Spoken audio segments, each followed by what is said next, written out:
Hello friends, पारस classes में आप सभी का बहुत बहुत स्वागत है। तो आज हम लोग डिस्कस करने वाले हैं पार्ट ऑफ स्पीच का सेकंड काइंड्स, जिसे हम लोग कहते हैं प्रोनाउन। तो डेफिनेटली सेशन बहुत ही हेल्पफुल होगा, क्लास बहुत ही इंपॉर्टेंट होगी। क्लास को लाइक कीजिए, शेयर कीजिए, कमेंट करके बताइए क्लास आपको कैसी लगी। बाकी चलिए हम लोग कंटिन्यू करेंगे अपना आज का टॉपिक। हम लोग पार्ट ऑफ स्पीच का क्या कवर करने वाले हैं? प्रोनाउन कवर करने वाले हैं हम लोग यहाँ पे। इससे पहले हम लोगों ने जो पार्ट ऑफ स्पीच का फर्स्ट काइंड है अपना नाउन, उसे कंप्लीट कर लिया है। नाउन के क्या काइंड्स हैं और एग्जाम्पल्स, क्या डेफिनेशन है, कैसे बारीकी से समझना है क्या चीज़ नाउन है या नहीं है, वो सारी ओवरऑल चीज़ें मैंने वहाँ डिस्कस कर ली। अगर आपने वो वीडियो नहीं देखा है तो आप उस वीडियो को भी देखेंगे तो नाउन का सारा डाउट खत्म हो जाएगा। ठीक है, तो आज हम लोग जो बात करने वाले हैं, किस पे बात करने वाले हैं? प्रोनाउन पे। ठीक है, तो सबसे पहले अपने को ये पता होना चाहिए कि प्रोनाउन को क्या कहा जाता है हिंदी में। ठीक है, तो प्रोनाउन को हिंदी में हम लोग क्या कहते हैं? हम लोग इसको सर्वनाम कहते हैं। क्या कहते हैं? सर्वनाम। इतनी बात तो सभी को पता होगी, आई होप। ठीक है, लेकिन फिर भी ज़रा और समझेंगे, क्योंकि यहाँ हम लोग बिल्कुल जो सारे टॉपिक हैं आपके इंग्लिश ग्रामर के, उनको बहुत ही जीरो लेवल से स्टार्ट कर रहे हैं, बिल्कुल बेसिक से हम लोग सीखना स्टार्ट कर रहे हैं। ठीक है, तो वीडियो बहुत ही हेल्पफुल होगी। वीडियो पसंद आए तो लाइक कीजिए, शेयर कीजिए और कमेंट करके बताना कि वीडियो आपको कैसी लगी। ठीक है, चलिए स्टार्ट कर रहे हैं। प्रोनाउन। प्रोनाउन का हिंदी मीनिंग आप सभी को पता चल गया। इसे अपन क्या कहते हैं? इसे हम लोग सर्वनाम कहते हैं। ठीक है, इतनी बात क्लियर हो गई। अब जरा इसके डेफिनेशन पे आते हैं कि इसकी डेफिनेशन क्या हो सकती है। ठीक है, आखिर ये प्रोनाउन है क्या, कैसे हमें समझना है कि प्रोनाउन क्या होता है। ठीक है, तो बहुत ही इजी लैंग्वेज में मैं आपको बताऊं तो हम क्या कह सकते हैं? प्रोनाउन क्या है? प्रोनाउन वो वर्ड्स हैं या प्रोनाउन वे शब्द हैं जो हम किसके प्लेस पर यूज करते हैं? जो हम नाउन के प्लेस पर यूज करते हैं। ये कैसे? पहले डेफिनेशन को समझेंगे। ठीक है, देखिए क्या कहा जा रहा है। अ वर्ड, जो वर्ड है, जो शब्द है, क्या होता है उस शब्द का? Use in place of a noun. हम उसे क्या करते हैं? यूज करते हैं। और किसके प्लेस पे यूज करते हैं? उसे नाउन के प्लेस पर क्या करते हैं? यूज करते हैं, रिप्लेस कर देते हैं। हम नाउन को, नाउन हटाकर किसका प्रयोग करते हैं?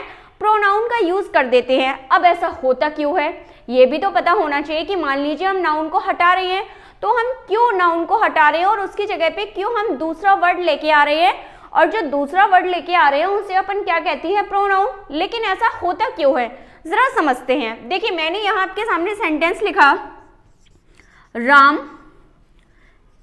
Is a good boy. Ram is a good boy. और मान लीजिए फिर मैंने दूसरा सेंटेंस लिखा, Ram is an honest boy. मान लीजिए मैंने दो सेंटेंस लिखे आपके सामने, यहां भी मैंने क्या लिखा? राम लिखा, और यहां भी मैंने क्या लिखा? राम लिखा। तो ये तो आप सभी को पता ही है कि किसी भी पर्सन का नेम या कोई भी चीज जिसका कोई नाम है वो क्या है? नाउन। तो आपने देखा दोनों जगह मैंने क्या यूज किया? मैंने नाउन वर्ड का यूज किया। राम भी अपना नाउन है, यहाँ भी अपना नाउन है। अब मान लीजिए मुझे राम के बारे में एक और क्वालिटी बतानी होती, तो फिर मैं लिख रही हूं, मैं क्या लिख रही हूं? Ram is a good student. Ram is a good student. मान लीजिए मैंने एक और क्वालिटी ऐड कर दी राम की, और मुझे इसके बाद मान लीजिए और क्वालिटी ऐड करनी है। लेकिन अगर आप यहाँ पे थोड़ा सा नोटिस करेंगे तो अपन क्या देख पा रहे हैं कि हम बार बार किसका यूज कर रहे हैं? हम बार बार राम राम राम इस वर्ड का यूज कर रहे हैं। तो क्या आपको सुनने में अच्छा लग रहा है? नहीं लग रहा, क्योंकि बार बार जब हम क्या करते हैं? नाउन का रिपीटेशन करते हैं, तो क्या होता है उस सेंटेंस में उस नाउन की क्या होने लगती है? ब्यूटी खत्म होने लगती है। उस वर्ड की, उस पार्ट ऑफ स्पीच की ब्यूटी खत्म होने लगती है। तो जिसकी वजह से हमें क्या करना होता है? हमें नाउन के रिपीटेशन को हटाने के लिए, नाउन के रिपीटेशन को कम करने के लिए, नाउन के रिपीटेशन को रिमूव करने के लिए किस पार्ट ऑफ स्पीच का यूज करना होता है? तब हमें यूज करना होता है प्रोनाउन। तो प्रोनाउन क्या करता है? एक तो प्रोनाउन नाउन की ब्यूटी को कायम रखता है, क्योंकि वो क्या करता है? नाउन के रिपीटेशन को खत्म कर रहा है। तो इसलिए प्रोनाउन वो पार्ट ऑफ स्पीच है जिससे क्या होता है? जिससे हम रिमूव करते हैं किसे? नाउन के रिपीटेशन को हम क्या करते हैं? रिमूव करते हैं। नाउन को बार बार प्रयोग करने से बचने के लिए जो पार्ट ऑफ स्पीच यूज होती है, वो पार्ट ऑफ स्पीच क्या है? वो पार्ट ऑफ स्पीच होती है प्रोनाउन। क्लियर हुई फर्स्ट थिंग। कि सबसे पहले हम क्यों यूज करते हैं, क्योंकि नाउन के रिपीटेशन को खत्म करने के लिए, नाउन की ब्यूटी खत्म ना हो, इसलिए हम क्या करते हैं, प्रोनाउन का यूज करते हैं। ठीक है, तो इसी से अब डेफिनेशन बन गई आपकी। डेफिनेशन क्या बनी, a word that used in place of a noun, यानी कि वो शब्द जो किसके स्थान पर प्रयोग हो रही है, जो संज्ञा जो नाउन के स्थान पर क्या हो रही है, यूज किए जा रहे हैं, उन्हें हम क्या कहते हैं, उन्हें प्रोनाउन कहते हैं। आई होप इतनी बात आप सभी को बहुत अच्छे से क्लियर हो गई। ठीक है, एक बार मैं फिर से रिपीट करा देती हूँ, नाउन पार्ट ऑफ स्पीच हम क्यों यूज करते हैं, आखिर उसकी डेफिनेशन क्या है। तो बहुत ही इजी कॉन्सेप्ट है, क्या है, प्रोनाउन वो पार्ट ऑफ स्पीच है जो क्या करती है, जो सबसे पहले आपको पता होना चाहिए, रिमूव करती है रिपीटेशन को। किसकी रिपीटेशन को रिमूव करती है, नाउन की रिपीटेशन को। जैसे कि मैंने आपको यहाँ एग्जांपल लिख के दिखाए थे, मैं बार बार, मान लीजिए कोई राम नाम का स्टूडेंट था या कोई लड़का था, मैं उसकी क्वालिटी बता रही थी अलग अलग तरीके से। ठीक है, अब बार बार हम लोग क्या कर रहे थे, राम राम वर्ड का यूज कर रहे थे, जो क्या कर रहा था, सेंटेंस में, लैंग्वेज में नाउन की ब्यूटी को खत्म कर रहा था। तो अब भाई किसी भी पार्ट ऑफ स्पीच की ब्यूटी खत्म नहीं होनी चाहिए ना, तो उसके लिए हमने क्या किया, उसके लिए हम एक और पार्ट ऑफ स्पीच का काइंड लेके आए, जिसे हम क्या कहते हैं, जिसे हम प्रोनाउन कहते हैं। आई होप इतनी बात क्लियर है। दूसरी बात क्या थी, तो यहीं से इसकी डेफिनेशन निकल कर आई। क्या डेफिनेशन निकल कर आई कि प्रोनाउन क्या है, प्रोनाउन वो शब्द हैं जो यूज किए जाते हैं, कहां पर, किसके प्लेस पर, in the place of a noun, एक नाउन के स्थान पर प्रयोग होने वाले शब्द क्या कहलाते हैं, प्रोनाउन कहलाते हैं। आई होप सारा डाउट क्लियर होगा प्रोनाउन के डेफिनेशन से रिलेटेड। ठीक है, बहुत ही इजी वे में हम लोगों ने देख लिया, इतनी बात क्लियर है। अब जरा प्रोनाउन के काइंड्स पर आएंगे, यानी कि इसके टाइप्स पर आएंगे, इसके क्या क्या डिफरेंट काइंड्स हैं या क्या क्या डिफरेंट टाइप्स हैं वो समझने हैं।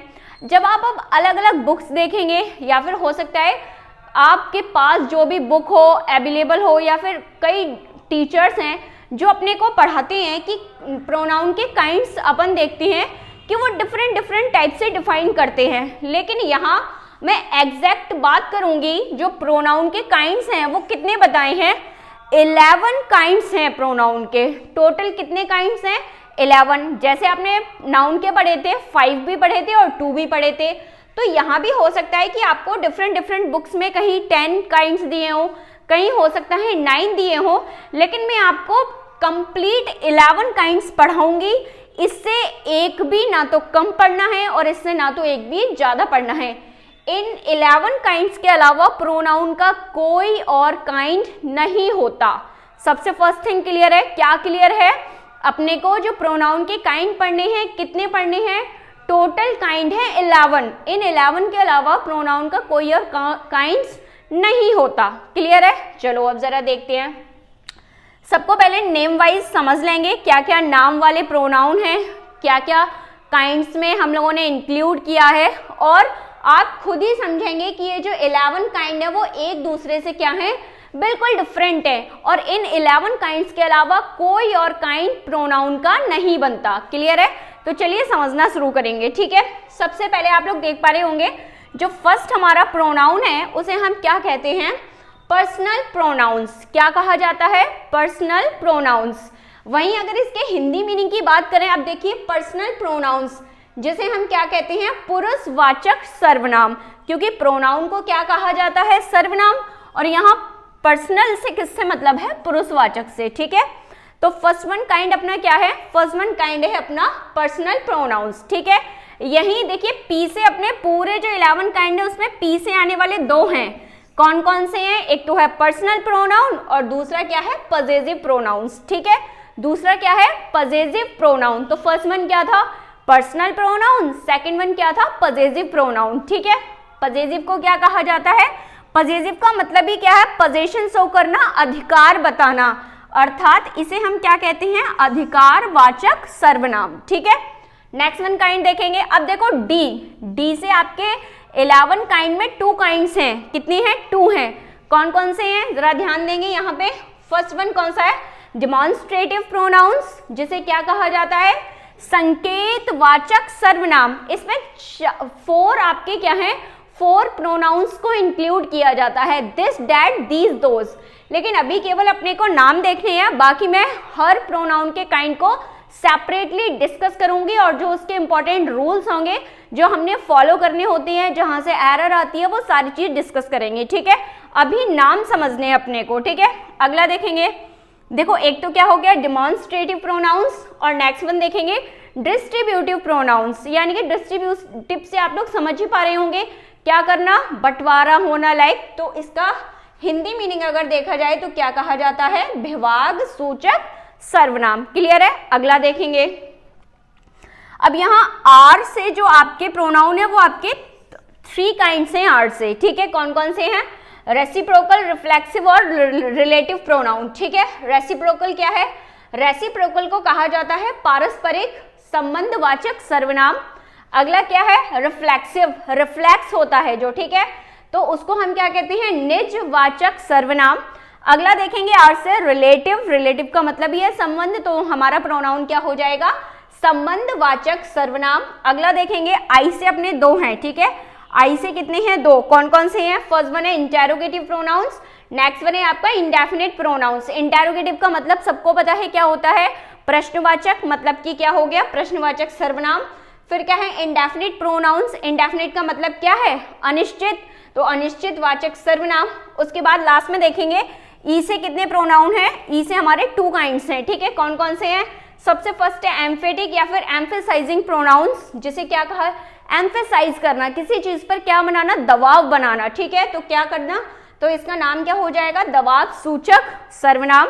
उसके बाद देखना है क्या है, एक्सक्लेमेटरी, एक्सक्लेमेटरी प्रोनाउंस का मतलब ही क्या है, एक्सक्लेमेशन, सुना होगा, सबने सुना होगा। तो यहाँ क्या होता है, एक्सक्लेमेटरी प्रोनाउंस का हिंदी मीनिंग जो हो जाएगा अपना क्या हो जाएगा, विस्मयादिबोधक सर्वनाम। तो ये आपने खुद देखा, हम लोगों ने कितने काइंड्स पढ़े, 11 काइंड्स पढ़े, और हर काइंड जो है प्रोनाउन का वो एक दूसरे से क्या है, एक दूसरे से डिफर है। तो इसलिए हर प्रोनाउन के काइंड्स को हम लोग सेपरेटली डिस्कस करेंगे, ठीक है। सबसे पहले ऐसे डिस्कस करेंगे, मान लीजिए पर्सनल प्रोनाउंस को, ठीक है। होपफुली पता ही है आप लोगों ने, सबने पढ़ रखा होगा, लेकिन हम लोग फिर भी बिल्कुल 0 लेवल से स्टार्ट करेंगे। अब जैसे सबको पता है कि जो ये पर्सनल प्रोनाउंस हैं वो कितनी कैटेगरी में डिवाइड है, पर्सनल प्रोनाउन जो है वो 3 कैटेगरीज में डिवाइड है। किस में डिवाइड है, 3 कैटेगरीज में, जिसे अपन क्या कहते हैं, first person, second person, third person. फिर इन पर्सन्स को किस में डिवाइड किया गया, केस में डिवाइड किया गया। लेकिन अभी वीडियो को इतना ही रखते हैं क्योंकि फिर वीडियो ज़्यादा लॉन्ग हो जाएगा। बाकी हम लोग कल से सेपरेटली हर प्रोनाउन के पार्ट को डिस्कस करने स्टार्ट करेंगे और जो उसके इंपॉर्टेंट रूल्स हैं वो भी देखेंगे। अगर वीडियो पसंद आई हो तो वीडियो को लाइक करना, शेयर करना, कमेंट करके बताना वीडियो कैसी लगी, और चैनल को अगर सब्सक्राइब नहीं किया है तो चैनल को सब्सक्राइब कर लीजिएगा। So thank you so much.